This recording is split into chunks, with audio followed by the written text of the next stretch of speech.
بسم اللہ الرحمن الرحیم۔ جب یزید کے بیٹے معاویہ نے اپنے باپ کو ظالم کہہ کر حکومت کو ٹھوکر مار دی۔ حضرت حسین رضی اللہ کو شہید کرنے والے یزید کا ایک بیٹا بھی تھا، اس کا نام معاویہ تھا۔ یزید چاہتا تھا کہ میں اپنے لڑکے معاویہ کو ایسی تربیت دوں کہ جس سے وہ میرے بعد مسلمانوں کا بادشاہ بننے کے لائق بن جائے۔ اسی لیے جب اس کا لڑکا کچھ پڑھنے لکھنے کی عمر کو پہنچا تو یزید نے اس وقت کے بہت مشہور عالم عمرو آل مقصود کو اپنے دربار میں بلایا اور کہا کہ میں چاہتا ہوں کہ تم میرے بچے کو اچھی تعلیم دو تاکہ وہ اگلی حکومت کا بادشاہ بن سکے۔ یہ مشہور عالم حضرت عمرو المقصود حضور صلی اللہ علیہ وسلم اور آپ کے خاندان والوں سے بہت محبت کرتے تھے اور یزید کے ظلم ستم کی وجہ سے اس سے بہت نفرت کرتے تھے، لیکن یزید کو اس بارے میں کوئی خبر نہیں تھی۔ اسی لیے اس نے اپنے لڑکے معاویہ کو اس بڑے عالم کے حوالے کر دیا تاکہ بیٹے کی اچھی تربیت ہو جائے۔ اس استاد نے یزید کے لڑکے معاویہ کو قرآن و حدیث کی اچھی تعلیم دی اور پھر اسے اہل بیت اور حضور صلی اللہ علیہ وسلم کی محبت کے بارے میں بتایا، اور پھر بنو امیہ کی ظالم حکومت کے کرتوت بتائے کہ کیسے ان لوگوں نے اہل بیت کے لوگوں کو پریشان کیا اور دنیا کی چھوٹی سی حکومت پانے کے لیے نبی کے خاندان والوں تک کو شہید کر دیا۔ استاد کی پاکیزہ تعلیم اور اچھی تربیت کی وجہ سے یزید کے اس بیٹے معاویہ کے اندر اہل بیت کی بہت محبت پیدا ہو گئی اور اسے اپنے خاندان والوں کے ان کرتوتوں سے نفرت ہونے لگی جو انہوں نے اہل بیت کے ساتھ کیے تھے۔ آخر جب یزید کا بیٹا معاویہ 18 سال کا ہوا تو کربلا کا دردناک واقعہ بھی پیش آیا کہ جس میں یزید نے ظلم و ستم کی انتہا کو ہی پار کر دیا۔ یزید کے اشاروں پر کربلا میں حضرت حسین رضی اللہ کا سر کاٹ دیا گیا اور پھر اہل بیت کی بے حرمتی کی گئی۔ یہ سبھی باتیں یزید کے بیٹے معاویہ کی آنکھوں کے سامنے سے گزری تھی اور یہ سب دیکھ کر اسے اپنے باپ یزید سے نفرت ہونے لگی تھی، لیکن اس بارے میں یزید کو ابھی تک کوئی بھی خبر نہیں تھی۔ آخر جب 63 ہجری میں ظالم یزید پر اللہ کا عذاب آیا اور وہ ایک بھیانک بیماری میں مبتلا ہوا کہ جس میں اس کی آنتیں سڑنے لگی اور پیٹ میں ایسا درد اٹھتا کہ وہ کتوں کی طرح محل میں چلاتا تھا اور اسے اپنی موت سامنے نظر آنے لگی، تو ایک دن اس نے اپنے بیٹے معاویہ کو پاس بلا کر کہا کہ اے میرے بیٹے، مجھے لگتا ہے کہ اب میں زیادہ دن زندہ نہیں بچوں گا، اسی لیے آج میں تمہیں حکومت کا بادشاہ بناتا ہوں۔ یہ سنتے ہی بیٹے معاویہ نے غصے میں جواب دیا کہ لعنت ہو ایسی حکومت پر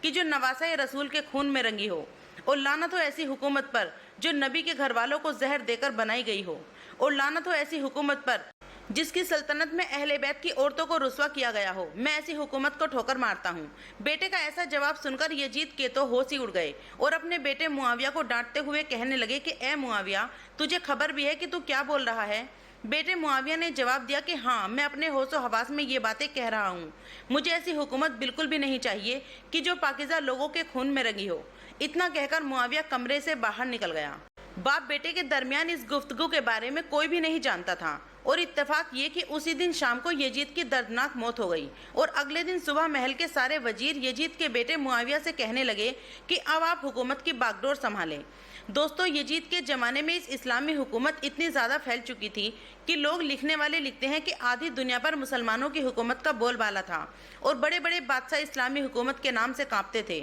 یزید کی موت کے بعد بیٹے معاویہ کے پاس ایک بہت سنہرا موقع تھا، کیونکہ ابھی اس کی عمر صرف 20 سال تھی اور 20 سال کی عمر سے جوانی کی شروعات ہوتی ہے۔ اگر وہ چاہتا تو حکومت کی باغ ڈور سنبھال کر اپنی من مرضی کی زندگی گزارتا۔ اس کے حکم پر سارے وزیر دوڑ دوڑ کر کام کرتے، ساری فوج اس کے حکم کے تحت چلتی اور تمام مسلمان پر اسے قبضہ حاصل ہوتا، لیکن یزید کے اس بیٹے معاویہ نے ان سبھی چیزوں کو ٹھکرا دیا کیونکہ اس کے استاد نے اس لڑکے کے اندر اہل بیت کی ایسی محبت پیدا کر دی تھی کہ جس کی وجہ سے اسے اپنے باپ کی ظالم حکومت کا بادشاہ بننے میں شرم آتی تھی۔ یزید کی موت کے بعد بیٹے معاویہ نے وزیروں کو ہر طرح سے منع کیا کہ میں اس ظالم حکومت کا بادشاہ نہیں بن سکتا، لیکن وزیروں نے معاویہ کو بادشاہ بننے کے لیے بہت زیادہ تاکید کی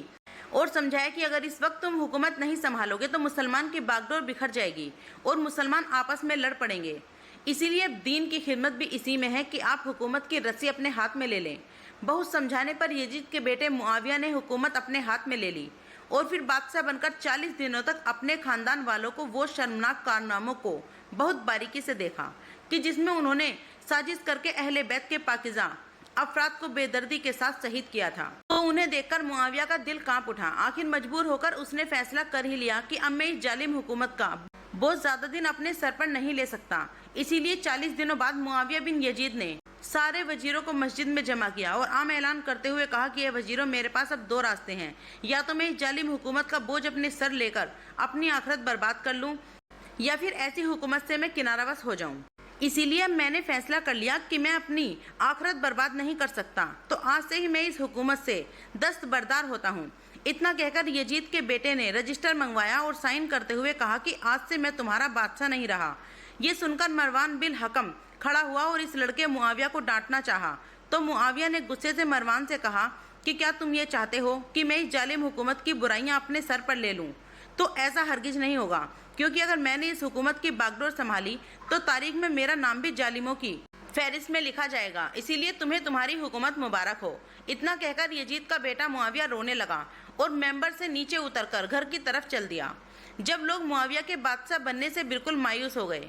تو انہوں نے مروان بن حکم کو اپنا بادشاہ بنا لیا۔ مروان جیسے ہی بادشاہ بنا تو اس نے سب سے پہلے حکم دیا کہ میرے سامنے اس استاد کو پیش کیا جائے کہ جس نے یزید کے بیٹے معاویہ کو بچپن سے پڑھایا تھا۔ مروان کے حکم پر معاویہ کے استاد حضرت عمرو المقصوص کو لایا گیا، تو مروان نے انہیں اپنے سامنے کھڑا کرتے ہوئے کہا کہ تمہیں نے یزید کے بیٹے معاویہ کو بھڑکایا ہے اور اسے حکومت چھوڑنے پر مجبور کیا ہے، اسی لیے تمہیں سخت سے سخت سزا دی جائے گی۔ اتنا کہہ کر مروان نے فوجیوں کو حکم دیا تو قبرستان میں ایک گڈھا کھودا گیا